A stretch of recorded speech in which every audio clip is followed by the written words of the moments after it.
Por que existem criaturas que Deus não criou? A pergunta corta como uma lâmina. Se, ao final da criação, a Escritura declara repetidas vezes que tudo era muito bom, Gênesis 1, como explicar a presença, já no começo da narrativa bíblica e persistindo pela história, de seres que parecem destoar radicalmente desse plano de bondade? Gigantes que aterrorizam vales, uma serpente que fala e engana, espíritos que oprimem e um acusador cósmico que opera contra a humanidade. São falhas no projeto, acidentes cósmicos ou algo mais profundo? Vou propor uma pista. Não estamos diante do Criador original de tais seres, mas diante de fissuras produzidas pelo uso errado da liberdade dada por Deus. E para tornar essa ideia concreta, vamos examinar 4 categorias que a Bíblia apresenta como irrupções do mal. Os Nefilim, a serpente do Éden como veículo de engano, os demônios e o adversário. Nesta primeira parte, abriremos a cena, construiremos o horizonte hermenêutico e mergulharemos no primeiro, e talvez mais desconcertante, caso, os Nefilim. Antes de prosseguir, um mapa rápido do caminho que vamos trilhar. Primeiro, identificaremos cada categoria com base no texto bíblico e no contexto linguístico. Segundo, distinguiremos o que o texto afirma claramente do que é interpretação plausível e do que pertence à tradição posterior. Terceiro, veremos imagens narrativas que ajudam a sentir a gravidade desses eventos. Por fim, tiraremos aplicações pastorais que não deixem o fiel preso no medo, mas o ancorem na suficiência de Cristo. Fica comigo. Nas próximas sessões, a evidência textual vai ganhar forma. Se esta busca por clareza te interessa, antes de eu seguir, deixa seu like e inscreve-se. Isso ajuda essa pesquisa a alcançar quem busca entender melhor as Escrituras. Panorama. 4 categorias que a Escritura coloca diante de nós. A Bíblia não organiza um tratado sistemático sobre criaturas não criadas, mas, espalhadas por suas páginas, há referências que permitem esboçar 4 movimentos trágicos. Primeiro, uma mistura antediluviana entre o céu e a terra que gera os chamados Nefilim. Segundo, a serpente do Éden, que, embora zoológica em aparência, opera como meio de um engano espiritual maior. Terceiro, os demônios, espíritos que oprimem, reconhecem Cristo e são repelidos por ele. Quarto, o adversário, o ser cujo orgulho o faz rivalizar com o Criador, figura que ecoa em textos como Isaías 14 e Ezequiel 28, quando lidos tipologicamente. Cada uma dessas categorias tem sua base em passagens que a própria Escritura reserva com cuidado. Gênesis 6:1-4 coloca a presença dos Nefilim antes do dilúvio. Números 13:33 menciona gigantes na terra prometida. Gênesis 3 apresenta a serpente cuja fala e ação mudam o destino humano. Nos evangelhos, os relatos de exorcismos mostram que os demônios reconhecem a autoridade de Jesus. Por exemplo, Marcos 5, Apocalipse 12 e cartas do NT, Judas 1:6, 2 Pedro 2:4. Apresentam anjos que pecaram e foram encarcerados. Ler esses textos em conjunto exige uma delicada harmonia entre exegese, sensibilidade linguística e cautela hermenêutica. Existem leituras alternativas, e é preciso admiti-las. Bloco 1. Nefilim. O enigma das criaturas que brotaram de uma mistura. O texto base que abre este drama é sucinto e perturbador. Gênesis 6:1-4 diz, em tradução corrente: Quando os homens se multiplicaram sobre a face da terra e lhes nasceram filhas, viram os filhos de Deus que as filhas dos homens eram formosas, e tomaram para si mulheres, escolhendo dentre todas. Então disse o Senhor: Não contenderá o meu espírito para sempre com o homem, porque ele também é carne. Serão, porém, os seus dias 120 anos. Havia naqueles dias gigantes, Nefilim, na terra, e também depois, quando os filhos de Deus coabitaram com as filhas dos homens, e delas geraram filhos. Estes foram os varões valentes que houve na antiguidade, homens de fama. Paremos em alguns termos que mandam o leitor ao hebraico. Filhos de Deus traduz o hebraico Bene Ha-Elohim. Nefilim traduz um termo cujo plural aparece apenas aqui e em Números 13:33. A imagem de seres celestes misturando-se com mulheres humanas é curta, mas carregada. O que estes vocábulos e contextos nos dizem? Identificações propostas e evidências exegéticas. Existem, historicamente, pelo menos 3 leituras principais para Bene Ha-Elohim e para a passagem como um todo. 1. Filii Dei como anjos caídos, interpretação clássica na patrística e em várias leituras judaicas antigas. Aqui os filhos de Deus seriam seres angelicais que desceram e, de alguma forma, uniram-se a mulheres humanas, gerando uma estirpe de gigantes, os Nefilim. Em favor dessa leitura, o termo Bene Ha-Elohim é usado em outros lugares do AT para designar seres celestiais. Por exemplo, no prólogo de Jó, Benei Ha-Elohim apresentaram-se perante o Senhor. Jó 1:6. E o NT Judas 1:6, Gon Pedro 2:4, fala de anjos que não guardaram seu principado e foram entregues a prisões tenebrosas, o que se amarra bem com a ideia de anjos transgressores, mencionada por Gênesis 6. Há também motivos literários. A narração de Gênesis segue uma linha meticulosa e a menção de gigantes antes do dilúvio surge como causa direta do juízo divino subsequente. No 2, filhos de Sete, linha piedosa, contra filhos de Caim, linha ímpia. Leitura alternativa desenvolvida por alguns intérpretes judeus e cristãos que preferem evitar a ideia de relações sexuais entre anjos e humanos. Nesta abordagem, filhos de Deus seriam os descendentes de Sete, contrapunham-se às filhas dos homens, descendentes de Caim, e o casamento misto simbolizaria corrupção moral. Os defensores desta leitura apontam que filhos de Deus pode às vezes referir-se a humanos tementes e que a ideia de anjos gerando filhos soa difícil biologicamente. Além disso, essa leitura evita os problemas teológicos que surgem ao imaginar corpos angelicais reproduzindo-se. 3. Uma interpretação mesclada ou simbólica. Há intérpretes que veem na passagem uma linguagem mitopoética, em que a narrativa usa imagens arquetípicas para falar do crescimento da violência e perversão na humanidade. Nesta pista, os Nefilim seriam figuras literárias que simbolizam o efeito devastador do pecado, a perda da ordem criada, sem que isso implique numa descrição histórica literal de híbridos. Ética hermenêutica. Como escolher entre alternativas? A prudência exegética exige que não transformemos uma dessas leituras em dogma. A instrução hermenêutica que adotamos aqui é pesar texto, contexto e tradição. O uso de Bene Ha-Elohim em Jó para referir-se a seres celestiais e as referências explícitas no NT a anjos que pecaram. Judas 1:6, 2 Pedro 2:4, oferecem convergência de evidência para a leitura angelológica. Por outro lado, o fato de que filhos de Deus é usado também em sentido metafórico em outros textos e que a ideia de reprodução angelical levanta dificuldades físicas, atua como argumento contra uma leitura literal e exclusiva. Assim, a hipótese adotada neste estudo é a de que o autor de Gênesis, na sua tradição, lembra de um episódio em que a fronteira entre céu e terra foi violada por seres celestiais que agiram de modo que produziu consequências materiais na terra. Uma leitura apoiada pelo cânon posterior, mas sem fechar as portas para leituras que têm força histórica e moral. O que é Nefilim?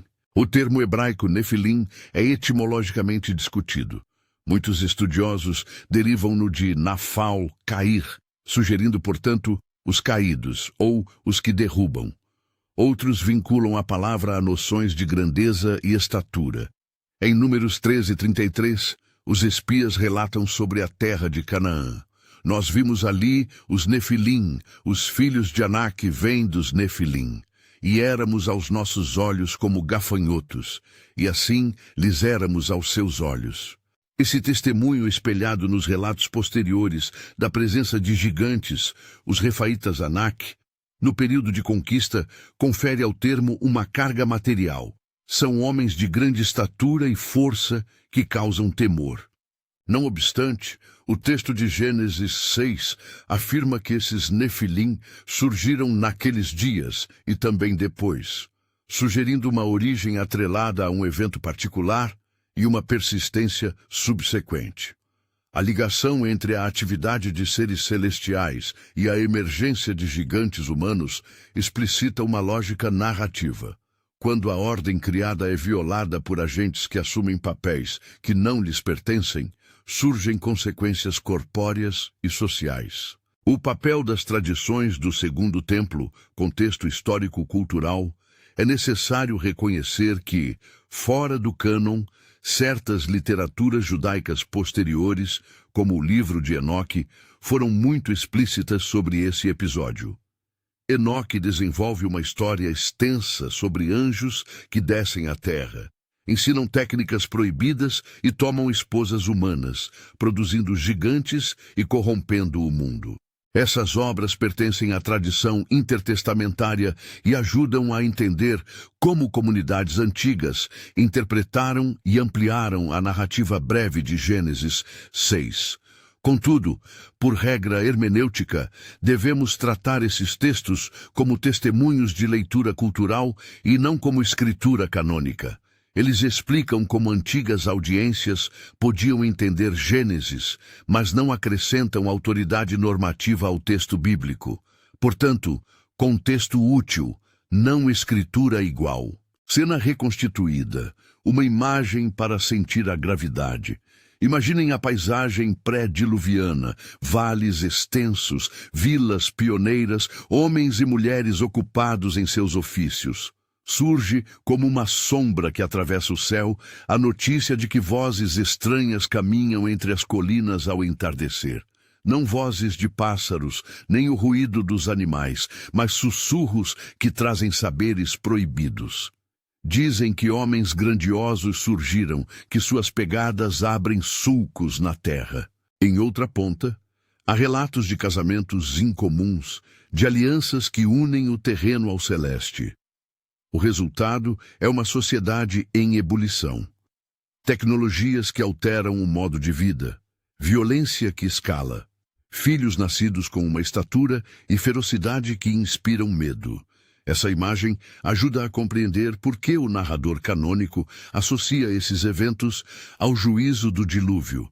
Algo no cerne da ordem criada se rompeu. Conexão com o dilúvio. Por que tal evento leva ao juízo? O discurso de Gênesis, após descrever a presença dos Nefilim, liga imediatamente a decadência moral da humanidade ao arrependimento divino, pelo homem ter corrompido a terra. Gênesis 6, 5, 7.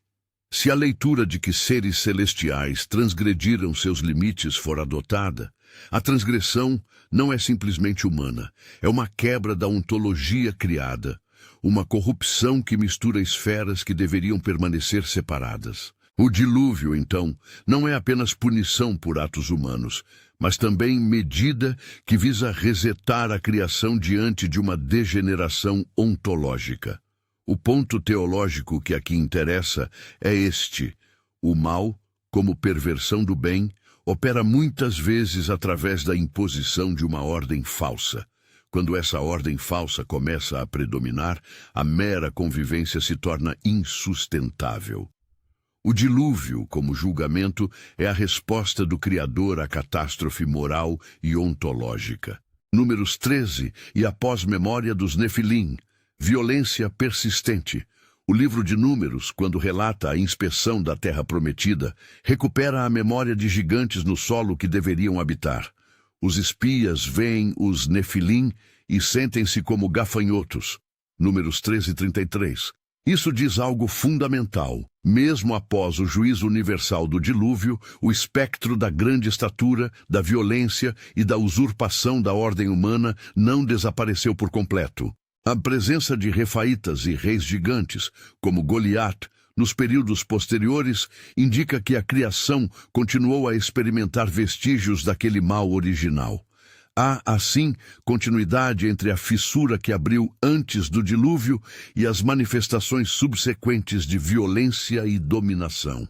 A leitura do Novo Testamento, Judas e 2 Pedro como confirmação. As cartas do Novo Testamento que aludem a anjos que não guardaram seu principado, Judas 1, 6, 2 Pedro 2, 4, ajudam a fechar o círculo interpretativo. Jude relembra os anjos que pecaram e foram entregues a prisões eternas, enquanto 2 Pedro exorta que Deus não poupará os injustos, mas preservará os justos. Essas alusões não descrevem o episódio com detalhes biológicos, apresentam-no como exemplo de rebelião e constrangimento cósmico. A leitura que conecta Gênesis 6 a essa rebelião angelical ganha assim respaldo canônico. O texto posterior entende que houve anjos que transgrediram e sofreram consequências, e isso encaixa-se bem com a visão de que as criaturas, não originalmente criadas em bondade, brotaram a partir dessa transgressão. Implicações teológicas e pastorais do fenômeno Nefilim. O que significa para a vida do crente hoje meditar sobre os Nefilim? Há pelo menos 3 aplicações práticas que conversam com a lógica do DNA narrativo. 1. A liberdade é um dom com risco. Deus, ao criar seres racionais e espirituais, concedeu liberdade. Essa liberdade comporta a possibilidade de abuso. A história dos Nefilim, vista como episódio de transgressão angelical e humana, mostra que a liberdade mal utilizada corrompe e produz realidades inesperadas. Não porque Deus queira, mas porque o amor sem coerção implica risco. A chamada pastoral é a vigilância humilde, reconhecer que a criação é boa, mas frágil. 2. O mal é perversão, não cocriação divina. Reafirmar a doutrina de que Deus não criou o pecado, nem planejou que criaturas perversas florescessem. Os Nefilim não são parte do muito bom do sexto dia, são resultado de violência ontológica. Para o ouvinte, isso reconstrói a confiança no caráter do Criador e orienta a leitura do mundo. O mal não é um rival ontológico com o mesmo estatuto do Criador, mas uma distorção que será finalmente saneada. 3. Esperança e reparação. Mesmo diante de episódios tão graves como o dilúvio, a Escritura não deixa a humanidade sem esperança. O arco bíblico aponta para reconciliação e renovação. Cristo é o que na cruz e na ressurreição derrota as estruturas do mal e inaugura nova criação. Colossenses 2,15, Romanos 8, 19 e 23. Assim, estudar Gênesis 6 não é fixar-se na catástrofe, mas entender a profundidade do problema para valorizar ainda mais o preço da redenção. Mini-ganchos e tensão narrativa. Se os Nefilim aparecem como resultado de uma violação da ordem entre céu e terra, fica a pergunta inquietante. Essa foi uma anomalia isolada? Ou há um padrão repetido no resto das Escrituras que revela uma estratégia do mal para usurpar o lugar de Deus? A seguir, abordaremos outra figura emblemática dessa usurpação, a serpente do Éden, zoológica em aparência, mas espiritual em operação. Fica comigo. O próximo exemplo é o mais desconcertante. Transição e pista hermenêutica para o que vem. Antes de entrarmos na serpente, convém fixar um princípio hermenêutico que guiará o restante. Quando a Escritura usa imagens que parecem criaturas em papéis subversivos, precisamos distinguir entre o nível literal, a criatura como tal, o nível simbólico, a criatura como veículo de uma ação espiritual, e o nível tipológico, como a figura aponta para realidades mais amplas, por exemplo, o dragão de Apocalipse 12. No caso dos Nefilim, parecemos lidar com um evento que, embora rápido no relato, tem ramificações históricas. Na serpente, o problema não é um híbrido corpóreo, mas uma criatura usada como mídia para engano.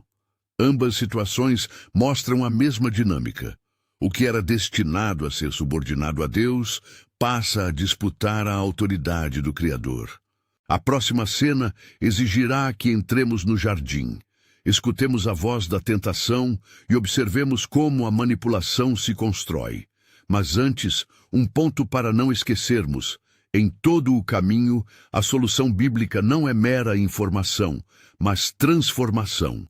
A cruz de Cristo e a promessa da nova criação oferecem o antídoto definitivo. Quando chegarmos à serpente, veremos como essa antítese já se anuncia na figura da serpente levantada no deserto, que será tipologicamente ligada a Cristo na proporção da graça que comunica cura e vida.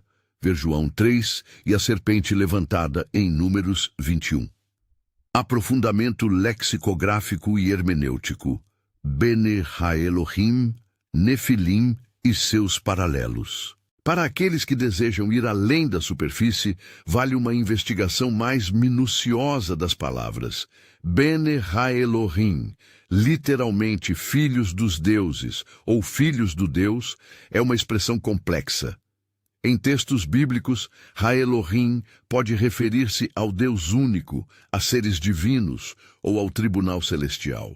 Em Jó 1 e 2, Benei Ha-Elohim aparece em cena entre as hostes celestiais que se apresentam diante do Senhor. Este uso sugere fortemente que, no imaginário bíblico, havia categorias de seres que pertenciam ao entorno divino sem serem o Deus Supremo.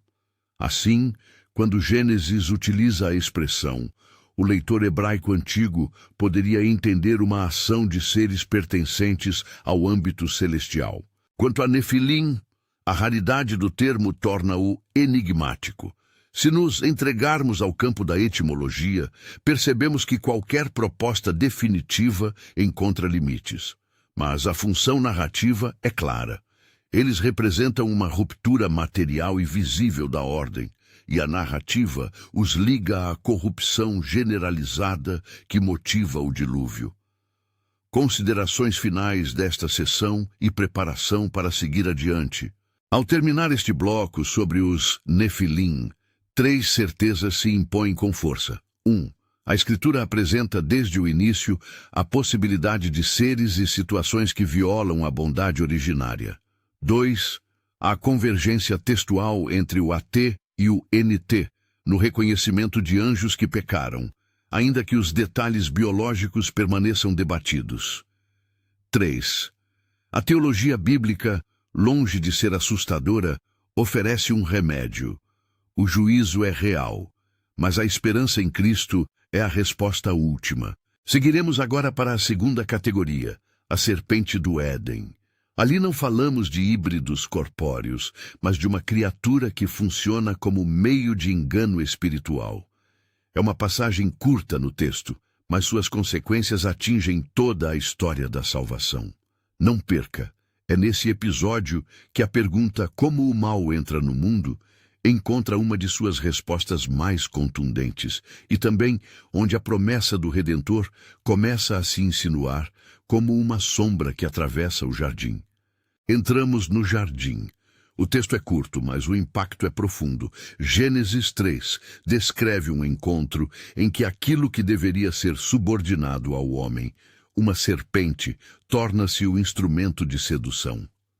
A narrativa não nomeia explicitamente Satanás naquele momento. Fala de uma Nahash, serpente, que era mais astuta que todas as bestas do campo. Gênesis 3:1. Ainda assim, a tradição bíblica posterior e a leitura canônica ligam essa figura a um agente espiritual que opera contra o propósito divino. Apocalipse 12:20 identificam o dragão como a antiga serpente, que se chama Diabo e Satanás. Apocalipse 12:9, 22. Comecemos pela palavra Nahash. No hebraico bíblico, Nahash é a palavra comum para serpente. Ela aparece em contextos zoológicos, simbólicos e cultuais. Por exemplo, Números 21, 6, 9, onde serpentes venenosas ferem o povo, e Moisés levanta uma serpente de bronze como meio de cura. O que Gênesis faz com a serpente não é simplesmente descrever um animal que fala. É apresentar a criatura como veículo de uma ação espiritual. A serpente age com intencionalidade, questiona a ordem divina e semeia dúvidas sobre o mandamento. Porventura Deus disse, não comereis de toda a árvore do jardim? Gênesis 3:1. A investida envolve manipulação da verdade, inversão do bom propósito declarado por Deus e sedução ao orgulho. Serás como Deus, conhecendo o bem e o mal. Gênesis 3:5. Como interpretar esse episódio sem forçar anacronismos? Há 3 camadas que convém distinguir: o nível literal, a serpente como animal criado; o nível funcional, a serpente como meio de ação espiritual; e o nível tipológico, a serpente simbolizando uma realidade maior, que reaparece em Apocalipse. O autor bíblico dispõe essas camadas de modo que o leitor posterior, familiar com a narrativa sagrada, capta que aquela é mais do que uma paisagem zoológica. É a entrada do mal na história humana por meio de persuasão e usurpação. A conexão entre Gênesis 3 e Apocalipse 12 é decisiva para nossa tese. Apocalipse chama a serpente de diabo e Satanás. Apocalipse 12, 9. Isso indica que a Escritura, no conjunto canônico, entende a figura enganadora do Éden como manifestação da operação de um adversário espiritual. Não por acaso, o Evangelho e a tradição cristã conectam a ação enganadora da serpente ao grande conflito cósmico entre o Criador e o acusador. A identidade da serpente como criatura usada para engano é dupla. Ela é criatura, portanto criada, e é veículo de um ser acusador, o que livremente se rebela. A lição teológica é incisiva. A entrada do mal costuma se dar por dissimulação e proposital mascaramento da autoridade. Ouvir uma voz com aparência de legitimidade não é garantia de fidelidade à ordem divina. Uma cena reconstituída ajuda a sentir o peso. Imagine Eva passeando entre as árvores, o ar ainda carregado da inocência do jardim. De repente, surge uma presença que fala com persuasão sutil, oferecendo uma interpretação alternativa do mandamento divino. A proposta não é um assalto violento, mas uma sedução linguística, uma palavra que troca a ordem por possibilidade, a obediência por autonomia. A resposta humana não é imediata defesa, é curiosidade seguida de consentimento. Assim nasce a primeira ruptura moral e ontológica. A criatura não apenas desobedece a Deus, mas serve de canal para que outra vontade prescreva seu próprio juízo sobre a bondade original. É crucial sublinhar que Gênesis não apresenta a serpente como um Deus rival, mas como criatura que exerce papéis que não lhe cabiam. A distinção importa. O mal não é coorigem com o bem, é usurpação. Quando a Escritura usa a imagem zoológica para falar de um agente espiritual, ela está dizendo que o que parecia simplesmente um animal atuou como porta para uma revolta contra a criação. Em linguagem teológica, há uma perversão dos instrumentos, uma inversão da ordem de autoridade. Intertextualidade e o sinal da serpente levantada. A própria narrativa pós-Éden oferece uma pista de subversão-resolução. Em Números 21, o povo de Israel sofre mordidas de serpentes como julgamento por murmuração, e Deus instrui Moisés a fazer uma serpente de bronze e erguê-la. Quem olhasse para ela, viveria. Números 21, 8, 9. Jesus retoma essa imagem em João 3, 14, 15. E como Moisés levantou a serpente no deserto, assim importa que o Filho do Homem seja levantado, para que todo o que nele crê não pereça, mas tenha a vida eterna. A mesma figura da serpente que trouxe veneno serve de tipologia, quando levantada pela ordem divina, para anunciar cura. A serpente, portanto, figura tanto a sedução fatal quanto o meio do antídoto divino. A interpretação cristológica deste contraste ressalta que a solução para a usurpação não é apenas confronto violento, mas a cruz, o Filho levantado que anula o poder do engano e oferece restauração. Algumas leituras tentam ver a serpente como apenas um animal sem agência espiritual. Isso subestima a autoria narrativa que, ao longo da Bíblia, identifica o enganador como mais do que uma simples besta. O Novo Testamento, ao recontextualizar o Éden, apresenta a serpente como figura da atividade do maligno. Dito isso, devemos evitar duas armadilhas. A primeira, o sensacionalismo que transforma a serpente em monstro mítico, separado do panorama teológico. A segunda, o reducionismo que abstrai o episódio de sua função moral e espiritual. Ler Gênesis 3, à luz de Apocalipse 12 e dos Evangelhos, mantém o equilíbrio. A serpente é criatura, mas seu uso como veículo de engano aponta para uma ação espiritual que persiste. Implicações pastorais do episódio do Éden. O que isto quer dizer para a caminhada cristã? Primeiro, que a tentação frequentemente vem revestida de plausibilidade. A voz enganadora raramente entra como um ataque estridente. Ela oferece reinterpretação da bondade, sugere direitos usurpados e promete autonomia. Por isso, a orientação pastoral é prática: conhecer a Escritura, cultivar discernimento comunitário e resistir à idolatria da autonomia. Em segundo lugar, a cura passa por olhar para o que a Escritura oferece como antídoto, a cruz e a fé em Cristo, que nos restaura a vida verdadeira. Ninguém é deixado sozinho diante do poder enganoso. O Evangelho propõe um reafirmar da ordem divina que liberta. Há também uma lição sacramental teológica que emerge da imagem da serpente levantada. O que antes trouxe morte pode, sob a mão redentora de Deus, tornar-se instrumento de vida. A ironia divina é frequente na Escritura. O que o mal quis usar para a derrota, Deus usa para a vitória.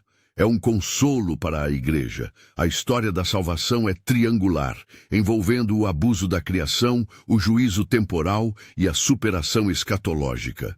Passamos agora a uma realidade que nos Evangelhos é tratada de modo mais prático e incômodo: os demônios.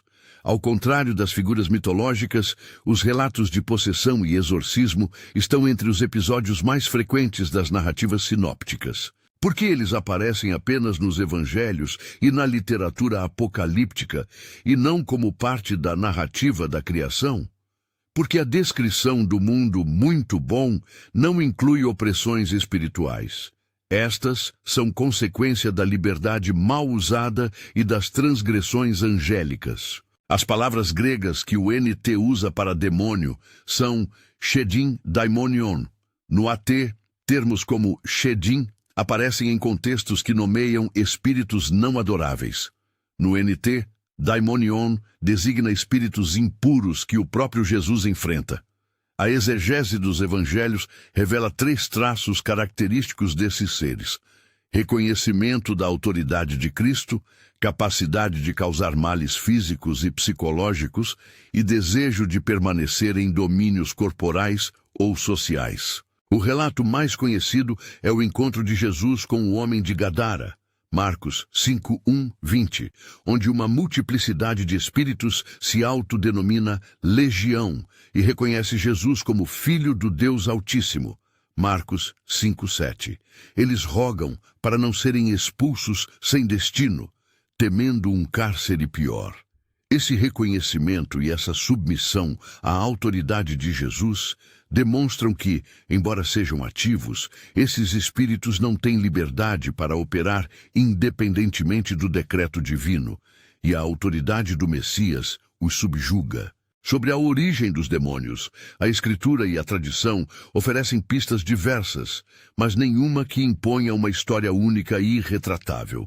A Bíblia sugere, em texto como 2 Pedro 2:4 e Judas 1:6, que anjos pecaram e foram lançados em prisões escuras. E em Apocalipse 12, vemos uma guerra no céu que resulta na expulsão de 1/3 das estrelas. Apocalipse 12:4-9. Assim, uma linha de pensamento vê os demônios como anjos caídos, que por sua rebelião foram reduzidos a forças opostas ao propósito divino. Outra tradição, particularmente a literatura do Segundo Templo, como o já citado livro de Enoque, liga alguns espíritos como causadores de males à descendência dos Nefilim ou a espíritos de homens violentos. Essas tradições são hermeneuticamente esclarecedoras sobre como antigos leitores pensavam o problema, mas não têm o mesmo status normativo das Escrituras. Portanto, é legítimo usá-las como contexto cultural, não como doutrina canônica. Importante também comentar a ambiguidade de 1 Pedro 3:19-20, que fala de crentes proclamando aos espíritos em prisão, possivelmente os que foram desobedientes nos dias de Noé. A passagem tem sido interpretada de várias maneiras na história da teologia. Alguns a conectam aos anjos que pecaram, outros a entendem como uma proclamação de vitória retroativa. O ponto prático é que o NT situa a existência de espíritos malignos em diálogo com a narrativa antediluviana de Gênesis, sem fornecer um inventário cronológico preciso, reforçando mais uma vez a necessidade de humildade hermenêutica. Como os demônios agem? Os evangelhos mostram um padrão. Eles atacam a saúde, destroem relacionamentos, promovem loucura e se opõem à proclamação do reino. No entanto, eles não são onipotentes.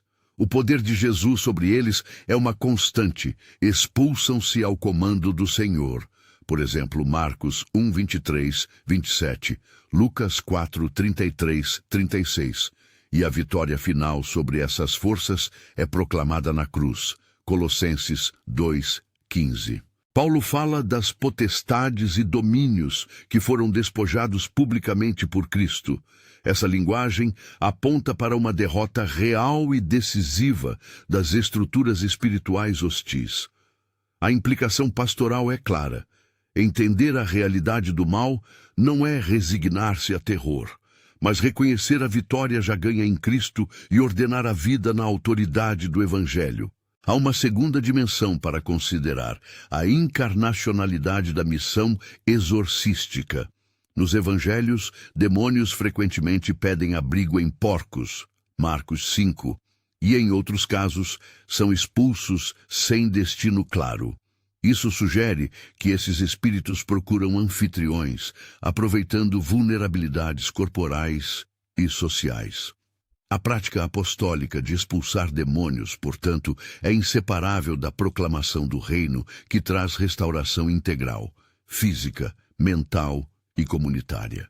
O cuidado pastoral exige que se combine discernimento espiritual com ajuda médica e comunitária. Não se trata de separar espiritual e físico, mas de tratá-los em sua correlação intrínseca. Precisamos também manter a clareza sobre o que a tradição acrescenta. Enquanto algumas correntes antigas, novamente o livro de Enoque, veem demônios como espíritos de Nefilim, a escritura canônica não estabelece isso de modo dogmático. O tratamento prudente é reconhecer que há materiais posteriores que tentam preencher lacunas narrativas. Eles são fonte de insight histórico sobre a mentalidade de épocas antigas, mas não substituem a Escritura. Aplicações pastorais sobre demônios. Como a Igreja deve responder a textos e relatos de opressão espiritual? Primeiro, com equilíbrio, sem medo sensacionalista e sem descrença que negue a experiência de sofrimento real. Segundo, com fé prática, oração, proclamação do Evangelho, cuidado sacramental e comunitário, e, quando necessário, ministério específico de libertação, com supervisão pastoral. Terceiro, com ênfase na autoridade de Cristo. Os crentes não estão desamparados. A cruz e a ressurreição já declararam a sentença sobre os poderes do mal. Portanto, toda leitura do fenômeno demoníaco deve levar ao consolo. Mesmo que o mal pareça real e poderoso, ele não tem a última palavra. Chegamos, enfim, ao coração do drama, o adversário, o ser cuja história é contada por imagens poéticas em Isaías 14 e Ezequiel 28 e revelada em termos apocalípticos no Novo Testamento. Aqui, a tarefa hermenêutica é sensível. Isaías 14 e Ezequiel 28, em seu contexto literário, dirigem-se a reis humanos, o rei da Babilônia e o príncipe de Tiro, e usam linguagem grandiosa para denunciar orgulho e queda política. No entanto, a tradição cristã leu essas passagens de modo tipológico, vendo nelas um reflexo mais profundo. A queda de um ser angelical, orgulhoso, que desejou ocupar a posição de Deus. Esse movimento de leitura não nega o sentido histórico-literário dos textos, mas os amplia, aplicando-lhes uma dimensão simbólica e teológica que atravessa o cânon. Vejamos os textos com cuidado. Isaías 14:12 fala de "Como caíste do céu, ó estrela da manhã, filha da alva". Algumas traduções. Lúcifer. Isolada, a imagem dirige-se ao rei orgulhoso que será humilhado. Aplicada tipologicamente, ela se presta para falar da soberba que afasta a criatura de seu lugar. Ezequiel 28:12-19 descreve alguém cheio de sabedoria e perfeito em formosura, colocado no Éden, mas cuja corrupção o levou à queda. O próprio texto, em seu sentido imediato, dirige-se ao príncipe de Tiro. Contudo, a descrição de exaltada excelência seguida de queda tem ressonância tipológica com a ideia de um querubim colocado junto ao trono que se corrompeu. A leitura tradicional, patrística e medieval, não rejeita o destino humano indicado pelos textos.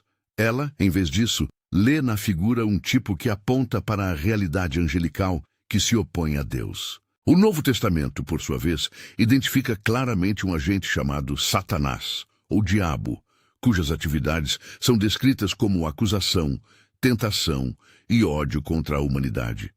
Lucas 10:18 relata a palavra de Jesus: "Eu via Satanás como raio do céu cair".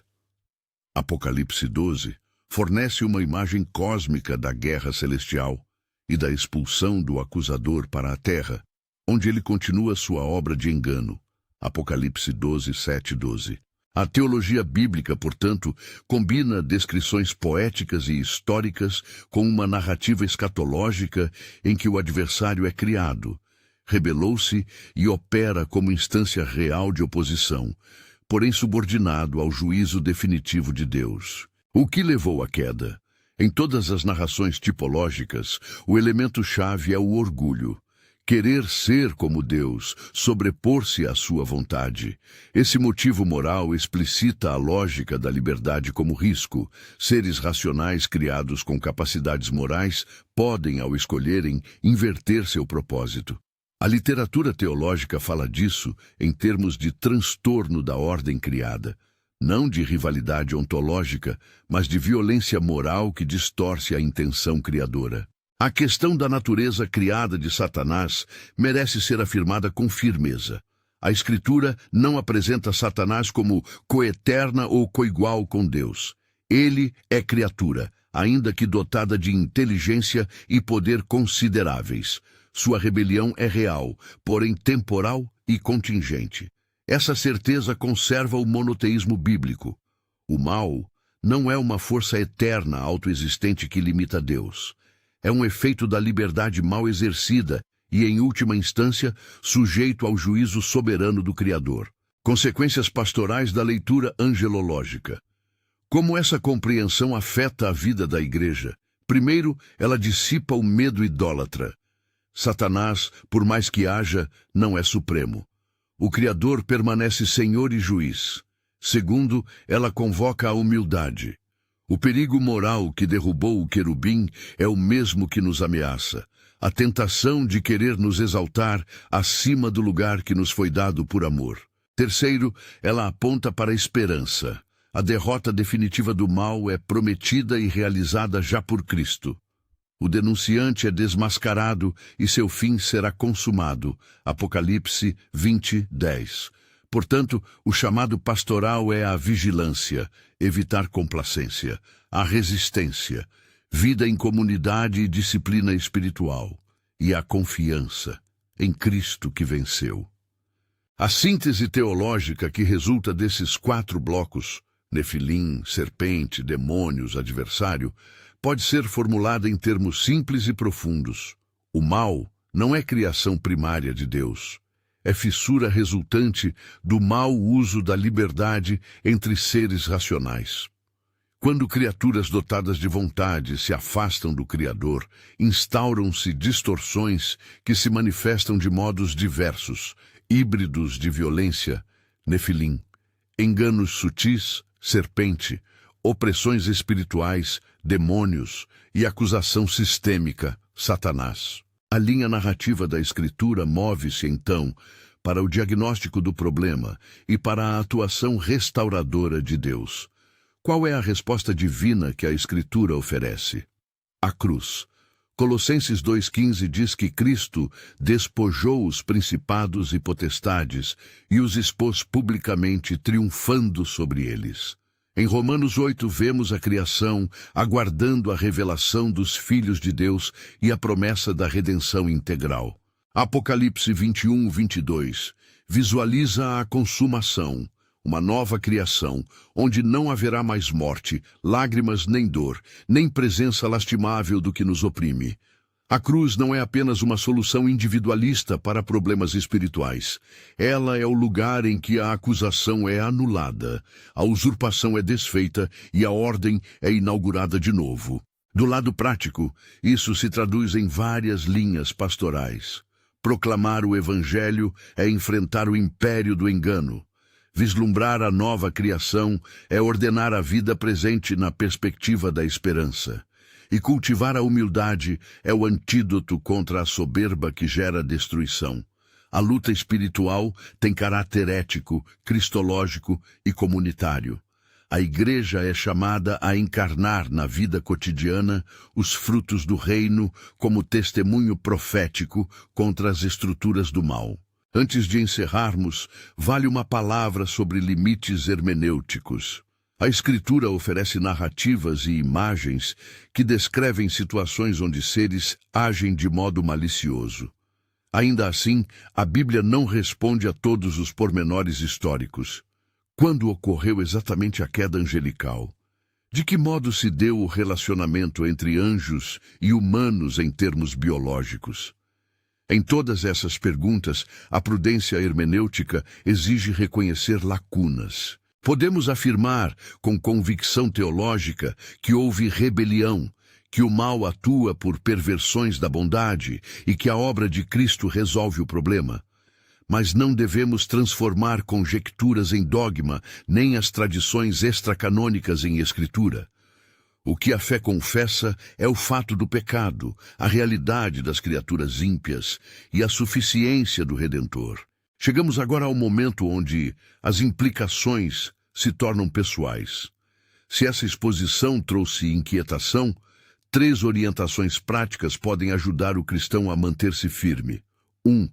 Submissão cotidiana à Palavra de Deus. Conhecer as Escrituras é a defesa básica contra a sedução da voz enganadora que se disfarça de plausibilidade. A leitura regular e a meditação proporcionam discernimento. 2. Vida sacramental e comunhão. A Igreja não vive isolada. Práticas como a oração comunitária, a participação na ceia e o cuidado pastoral formam o corpo que resiste ao mal. A comunidade é antídoto para a tentação da autonomia. 3. Esperança escatológica ativa. Viver como povo da nova criação significa que nossas ações hoje são prenúncio do que virá. O cristão não está apenas em modo defensivo, está chamado a anunciar, e a enraizar a bondade restaurada. Para concluir, voltemos à pergunta inicial que abriu este estudo: por que existem criaturas que Deus não criou? A resposta, segundo a Escritura e a leitura que aqui defendemos, é que essas criaturas não foram criadas por Deus para serem agentes de destruição. Elas surgem da violação da ordem criada pela liberdade mal utilizada. A narrativa bíblica nos mostra várias manifestações dessa fissura. Os Nefilim, que testemunham uma mistura desordenada entre céu e terra. A serpente do Éden, que prova como a sedução pode se esconder dentro da criação. Os demônios, que oprimem e desafiam a boa ordem. E o adversário, cuja queda lembra que mesmo a maior excelência pode se corromper pelo orgulho. Mas, ao mesmo tempo, a Bíblia oferece a solução final. O julgamento justo quando necessário, a vitória de Cristo na cruz e a promessa de uma nova criação onde o mal será finalmente vencido. Colossenses 2,15, Romanos 8, 18, 23, Apocalipse 21, 22. Nenhuma dessas afirmações serve para alimentar medo paralisante. Ao contrário, elas convocam a sobriedade espiritual e a confiança ativa. Conhecer a história do mal nos dá motivos para adorar ainda mais a graça que nos alcançou em Cristo. A cruz não minimiza a gravidade do problema, ela oferece o antídoto e, ao fazê-lo, nos convoca a viver como sinais do reino. Se essa palavra tocou seu coração, não deixe de confrontar essas ideias com a Escritura você mesmo. Busque estudo, diálogo com pastores e leitura responsável das traduções e comentários. E se quiser continuar esse percurso, há outros estudos que aprofundam esses temas. Exegese de Isaías 14 e Ezequiel 28 em leitura tipológica, análise das cartas de Judas e 2 Pedro, e uma exploração dos relatos de exorcismo nos evangelhos que podem clarificar aspectos práticos da autoridade de Cristo. Que a soberania e a graça de Deus nos guardem. Que a compreensão da fragilidade da criação nos conduza à humildade. E que a proclamação da cruz nos anime a viver hoje como cidadãos da nova criação, vencendo o medo com esperança. Se esta mensagem foi útil, compartilhe com alguém que busca entender melhor essas passagens difíceis e considere assistir à série de estudos recomendados na playlist seguinte. Lá aprofundamos cada trecho bíblico citado aqui. E o Senhor nos mantenha firmes até o dia em que tudo será renovado.